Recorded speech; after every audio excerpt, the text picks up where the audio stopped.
కాస్త board pass ఆ చేయండి. రోజు నేను గౌరీ అన్నని మొదటిసారిగా చూశాను. అద్భుతమైన వ్యక్తి. 15-20 మందిలో కూడా మా కోసం టైం కేటాయించారు. ఇక నేర్పించారు యూపీఎస్సీ యొక్క ఆట. ఎప్పుడైనా వైకుంఠపాలి ఆడారా? ఆడా.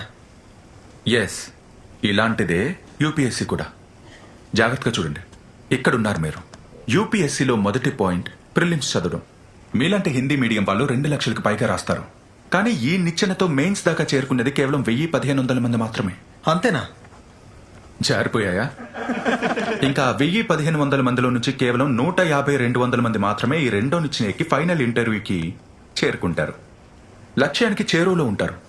కానీ ఇక్కడ కూర్చునున్న విషయం నాకుంది కదా, ఇది ప్రతి 10 మందిలో 8 మందిని కాటేస్తుంది. ప్రతి సంవత్సరం 2 లక్షల మంది హిందీ మీడియం విద్యార్థుల్లో నుంచి కేవలం 20-30 మంది మాత్రమే అవ్వగలరు ఐఏఎస్, ఐపీఎస్. తీసుకోండి. 2 లక్షల్లో 25-30 మందేనా? మిగిలిన 199,970 మంది back to zero. Restart. Restart అంటే ఇది వైకుంఠపాలి ఆట కదా బాబు. So restart.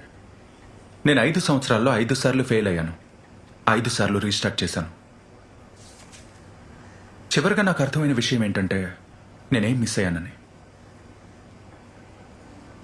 మోటివేషన్. ఆ రోజు ఈ యూనిఫామ్ తెచ్చిపెట్టుకున్నా. ఏదో ఒకరోజు ఈ యూనిఫామ్ వేసుకుని మా ఊరికి వెళ్ళాలని నిర్ణయించుకున్నాను. వెళ్ళి మా అమ్మ నాన్నలకి నేను ఇలా సెల్యూట్ చేయాలి. ఇదే మోటివేషన్ కారణంగా నా ఆఖరి 6వ అటెంప్ట్లో నేను నా జీవితం